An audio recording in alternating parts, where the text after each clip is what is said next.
Hello, नमस्कार, good evening. स्वागत है आपका हमारे यूट्यूब चैनल पर। जैसा कि आपको पता है, ये हमारे जो शाम को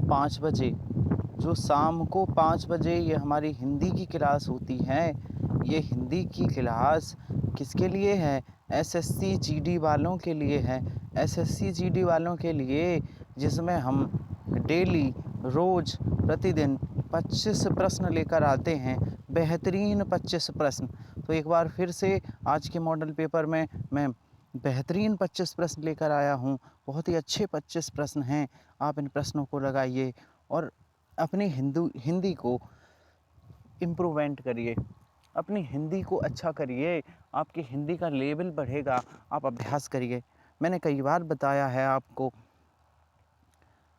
एसएससी जीडी का नोटिफिकेशन आया है, फॉर्म डल रहे हैं, वैकेंसी 24,000 पद के लिए भर्ती होनी है। जनवरी में संभावित पेपर है, ठीक है। तो इस पैटर्न पर आधारित पेपर आएगा। अब हिंदी में सिर्फ 20 प्रश्न पूछे जाएंगे। मैं आपको अभ्यास कितने का करा रहा हूँ? मैं तो अभ्यास 25 का करा रहा हूँ, ठीक है।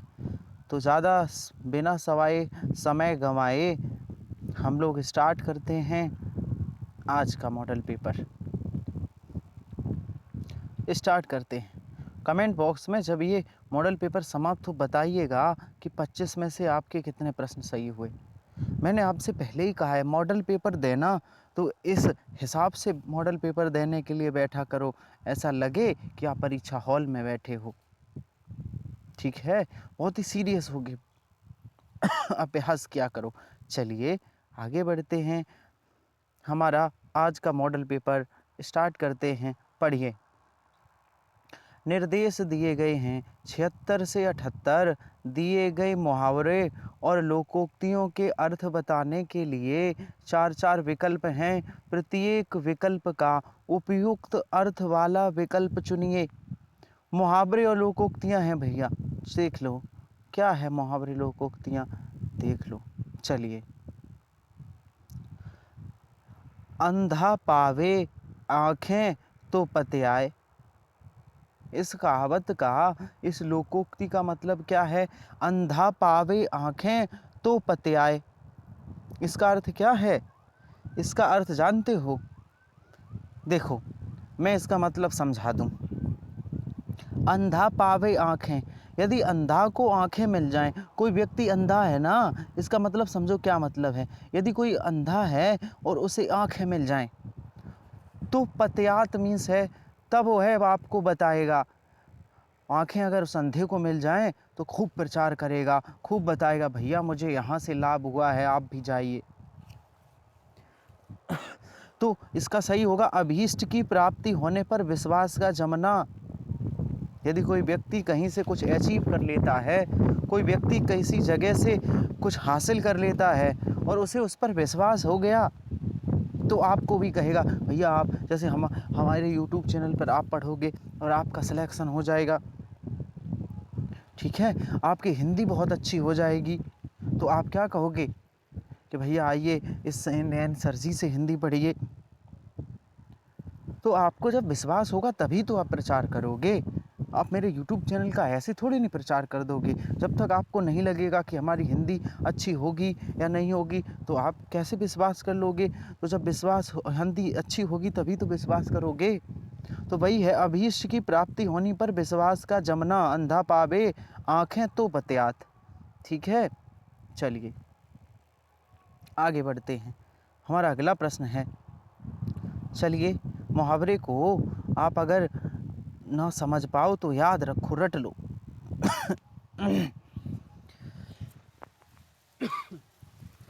चलिए आगे देखते हैं। अंधे की लकड़ी, ये सबने पढ़ा हुआ है, सबका पढ़ा हुआ होता है, बचपन से पढ़ा है। अंधे की लकड़ी, मुहावरे का अर्थ क्या है? अंधे की लकड़ी, अंधे की लकड़ी मुहावरे का अर्थ क्या है? एकमात्र सहारा। भैया वो तो अंधे की लकड़ी है, अंधे की लकड़ी के लिए एकमात्र सहारा। सही ऑप्शन है सी। चलिए बताइए, अंडे का शहजादा, बताइए अंडे का शहजादा का अर्थ क्या है? क्या है? कमज़ोर व्यक्ति, चालाक व्यक्ति, अनुभवी व्यक्ति, अनुभवहीन व्यक्ति। मैं थोड़ा छोटा कर दूं, पूरा देखो। अनुभवहीन व्यक्ति, बताइए तो क्या है? अंडे का शहजादा मतलब जानते हो? अंडे का शहजादा का मतलब ये है कि आपके पास, आप अंडे के अंदर ही, अंडा कितना छोटा होता है, और शहजादा वो उसका मुर्गी का बच्चा, वो उसी के अंदर रहता है। उसे क्या पता बाहरी दुनिया, जब तक अंडे के अंदर है उसके पास उसे कुछ भी पता नहीं है, वो अनुभवहीन है। तो अंडे का शहजादा होना मतलब अनुभवहीन व्यक्ति, अभी बाहरी दुनिया से वो रूबरू नहीं है, वाकिफ नहीं है। चलिए निर्देश पढ़िए, पढ़िए। 79 से 81 नीचे दिए गए वाक्यों में एक वाक्य शुद्ध है, 3 अशुद्ध हैं, शुद्ध वाक्य का चयन करिए। एक वाक्य शुद्ध है, 3 अशुद्ध हैं, पहचानो। बताओ भैया कौन सा शुद्ध वाक्य है? तो पढ़िए, पढ़िए। कृपया आज अवकाश देने की कृपा करें। क्या ये शुद्ध है? नहीं है शुद्ध। कृपया आज अवकाश देने की कृपा, कृपया भी है और कृपा भी है, दोनों शब्द एक वाक्य में नहीं आ सकते। या तो कृपा होना चाहिए या कृपया, दोनों आएंगे तो गलत है। आज का अवकाश कृपया देने की कृपा करें, ये भी गलत है। आज का अवकाश देने की कृपा करें, ये सही हो सकता है, आगे पढ़ लें तब इसे सही देखेंगे। आज का कृपया अवकाश देने की कृपा करें, तो आंसर कौन सा सही होगा? आंसर सी सही होगा। आज का अवकाश देने की क्या करें? कृपा करें। आज का अवकाश देने की क्या करें? कृपा करें। चलिए आ जाइए, फिर से बताना है शुद्ध। बताइए, बहुत बेहतरीन प्रश्न है, एग्ज़ाम में आए हुए प्रश्न हैं, बहुत बेहतरीन। बताइए क्या होगा इसका जवाब? बताइए कौन सा विकल्प सही है? तेजी के साथ आंसर दीजिए, कौन सा विकल्प सही है? बहुत बढ़िया, बहुत बढ़िया। देखिए मैं बताता हूँ आपको। अधिकारियों ने कागजात का निरीक्षण किया, कागजात का निरीक्षण नहीं होता, गलत है। अधिकारियों ने कागजात का परीक्षण किया, नहीं, गलत है। अधिकारियों ने कागजात की जांच की, ये सही हो सकता है। आगे देखो, अधिकारियों ने कागजात का अन्वेषण किया, गलत है। आंसर सही होगा सी। अधिकारियों ने कागजात की जांच की, जांच की थी अधिकारियों ने, ये कागज़ सही हैं गलत हैं, जांच की। तो कागज़ों की जांच की जाती है, ना निरीक्षण किया जाता, ना परीक्षण, ना अन्वेषण। ठीक है, चलिए बताइए एक और बेहतरीन प्रश्न, एक और बेहतरीन प्रश्न है आपके सामने। बताइए कौन सा शुद्ध वाक्य है? देखते हैं आपको ग्रामर की कितनी समझ है। देखते हैं, रामचरितमानस का नाम सुना होगा, पढ़ा भी होगा। बताओ कहाँ गलती है? रामचरितमानस कैसा लिखा जाएगा? यहीं तो गलती है, और तो सेंटेंस सेम है। बताओ कौन सा सही है? बताओ।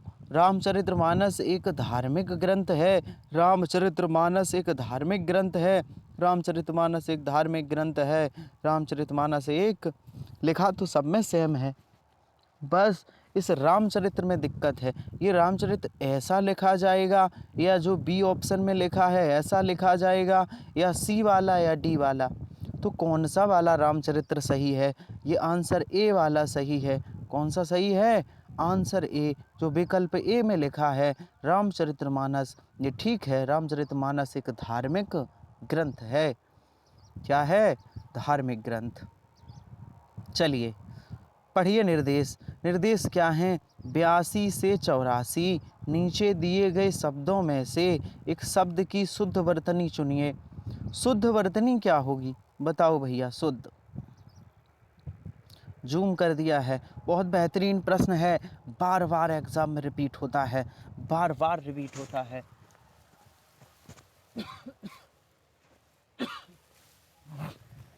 बताइए तो श्रृंगार कैसे लिखा जाएगा? सर श्रृंगार में ये वाला शुद्ध है। जल्दी से, कौन सा? मैं टिक लगाने वाला हूँ, वेरी गुड। कौन सा श्रृंगार सही है? ये बहुत लोग ऐसे लिखते हैं श्रृंगार, ये गलत है।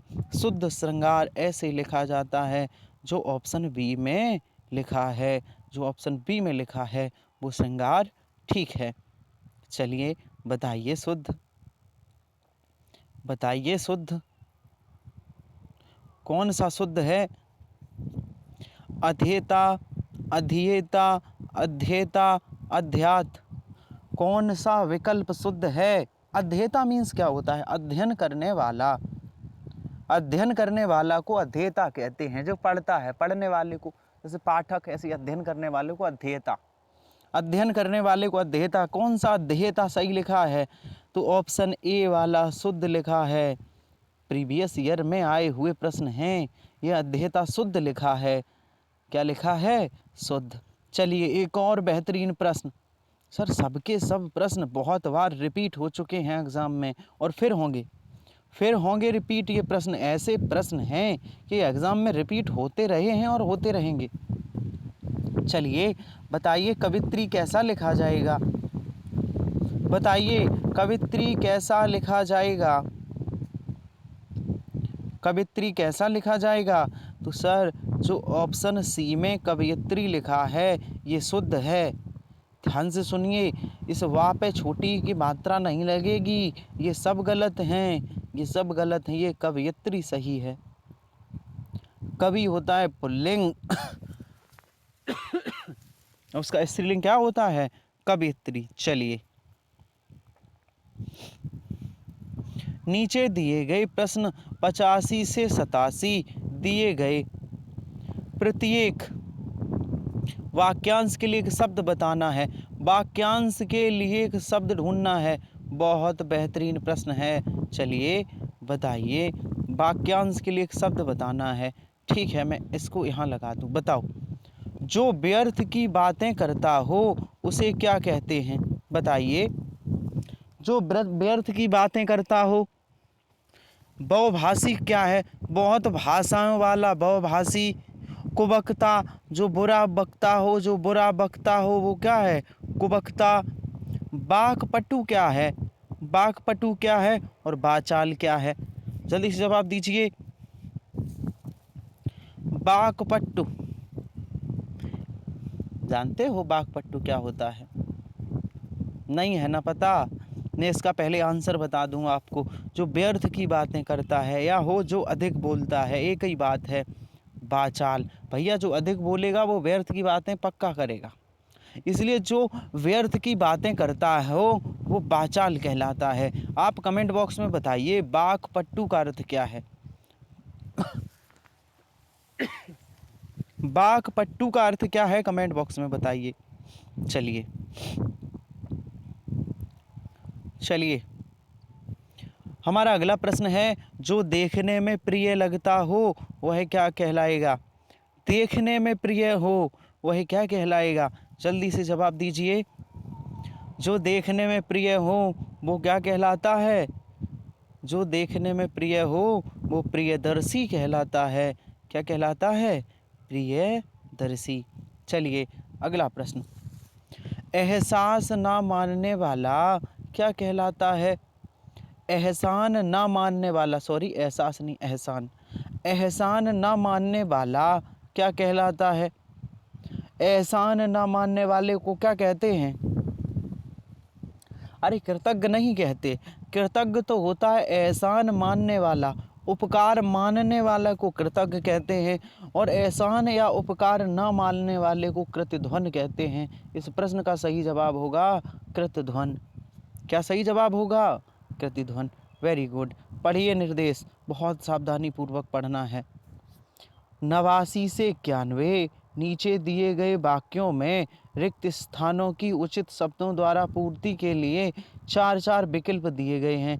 विकल्पों में उपयुक्त विकल्प चुनिए। ठीक है, चुन लेंगे। बताइए, मंच पर अनेक खाली स्थान विद्वानों को देखकर दर्शकों ने प्रसन्नता प्रकट की। तो मंच पर अनेक विख्यात विज्ञानों को देखकर, कुख्यात विद्वानों को देखकर, अज्ञात विद्वानों को देखकर, अभिजात विद्वानों को देखकर, तो क्या भरा जाएगा? विख्यात विद्वानों को देखकर। क्या भरा जाएगा? विख्यात विख्यात विद्वानों को देखकर। चलिए, पूजा गृह एक क्या है? पूजा गृह खाली स्थान जलाने, पूजा गृह एक जलाने मात्र से चमचमा उठता है। क्या जलाने से? कनीनिका, कंदर्प, चंदोबा, कदील, कंदील। तो इसमें सही ऑप्शन होगा डी, कंदील। कंदील जलाने से मात्र से पूजा घर चमचमा उठता है। कंदील मीन्स होता है दीपक। कंदील मीन्स क्या होता है? दीपक, दीपक या ज्योत। चलो, तुलसी जैसे महाकवि बिरले ही होते हैं। क्या भरा जाएगा? तुलसी जैसे, तुलसी जैसे कालजयी, तुलसी जैसे कालजयी महाकवि विरले होते हैं। कालजयी का अर्थ क्या है? जिसने काल पर विजय प्राप्त कर ली हो। तुलसी जैसे कालजयी बिरले होते हैं। चलिए, हमारा अगला प्रश्न है, बताइए, कलाकार की कलाकृति में जनता की आकांक्षाओं का होना चाहिए। क्या भरा जाएगा? कलाकार की कलाकृति में जनता की आकांक्षाओं का क्या हो? प्रतिवेदन होना चाहिए, प्रतिफलन होना चाहिए, दर्पण होना चाहिए या प्रतिपालन होना चाहिए? तो जनता की आकांक्षाओं का प्रतिफलन होना चाहिए। प्रतिफलन का मतलब जो जनता चाहती है वो, जनता की आकांक्षा इच्छा के अनुसार काम होना चाहिए, जनता की प्रतिफलन काम होना चाहिए। चलिए, 92 से 94 नीचे दिए गए कुछ त्रुटियां हैं, कुछ ठीक हैं। वाक्य के जिस भाग में त्रुटि हो उसके अनुरूप अक्षर वाले विकल्प को चुनिए। चलिए,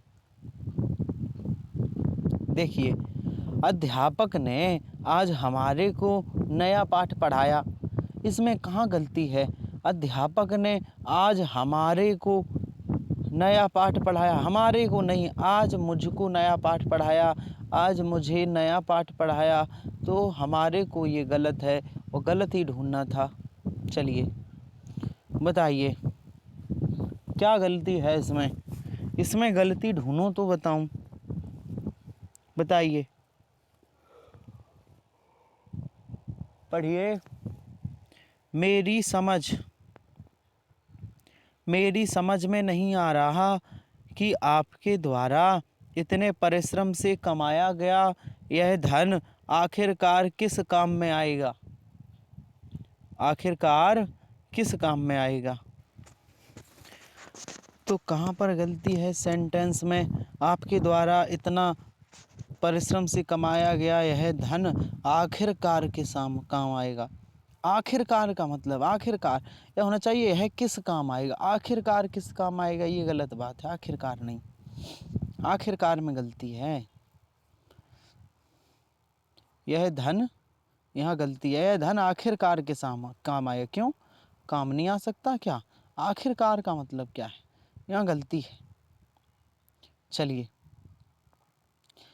झगड़ों के कारण बंद रही नगर की अधिकतर दुकानें आज भी बंद हैं। देखिए क्या गलती है, पकड़िए पकड़िए गलती। झगड़ों के कारण बंद रही नगर की अधिकतर दुकानें आज भी बंद रहीं। तो नगर की अधिकतर दुकानें,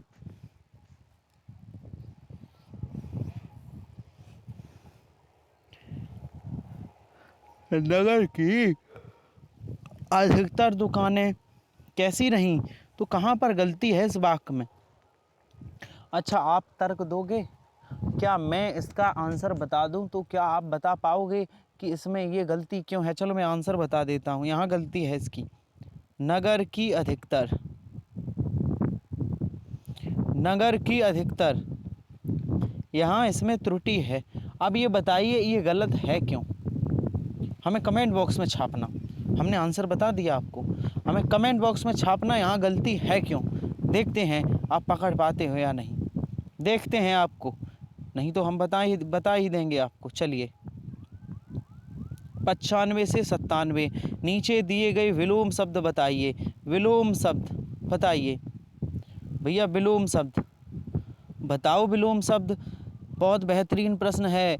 संपन्न का विलोम शब्द क्या होगा बताओ। संपन्न का विलोम शब्द क्या होगा सर? संपन्न का विलोम शब्द क्या होता है? विपन्न होता है। संपन्न का विलोम शब्द विपन्न होता है, विपन्न। आइए आगे चलते हैं। हमारा अगला प्रश्न है, ये विलोम शब्द ही बताने हैं। बताओ बताओ विलोम शब्द। विस्तार का विलोम बताओ।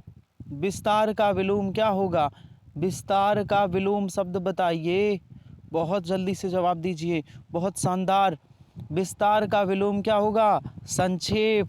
विस्तार मीन्स होता है बड़ा फैला हुआ, संक्षेप मीन्स छोटा।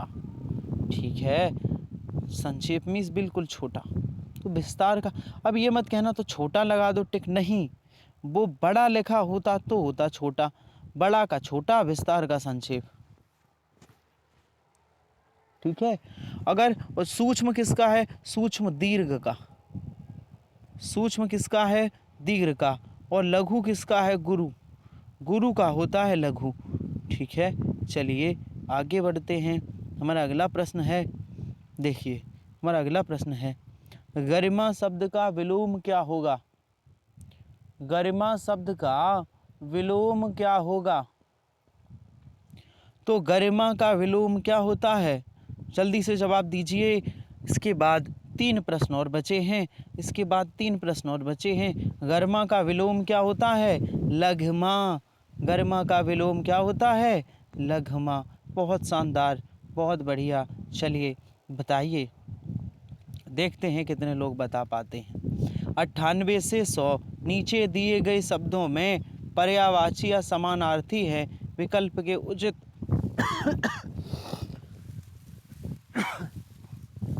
उचित विकल्प का चयन कीजिए, करिए। पर्यायवाची बताना है। सांभवी, ये किसका पर्यायवाची है? सांभवी किसका पर्यायवाची है? सांभवी किसका पर्यायवाची है? तो ये पर्यायवाची है दुर्गा। दुर्गा का पर्यायवाची है सांभवी। ठीक है, चलिए आगे बता दीजिए, आगे बता दीजिए। 99 नंबर बताइए, कुसुमेषु में कौन सा, इसका पर्यायवाची क्या है? कुसुमेषु का पर्यायवाची, ये किसका पर्यायवाची है? जल्दी से जवाब दीजिए, ये किसका पर्यायवाची है? ये कामदेव का पर्यायवाची है। किसका पर्यायवाची है? कामदेव का। आज की क्लास का हमारा आखिरी प्रश्न है, जरा बताओ चंद्रमा का पर्यायवाची क्या होगा? चंद्रमा का पर्यायवाची क्या होगा? बताइए, चंद्रमा का पर्यायवाची क्या है? कल भी पढ़ाए थे, शशि, राकेश, मयंक चंद्रमा के पर्यायवाची हैं। तो चंद्रमा का पर्यायवाची क्या है? शशि।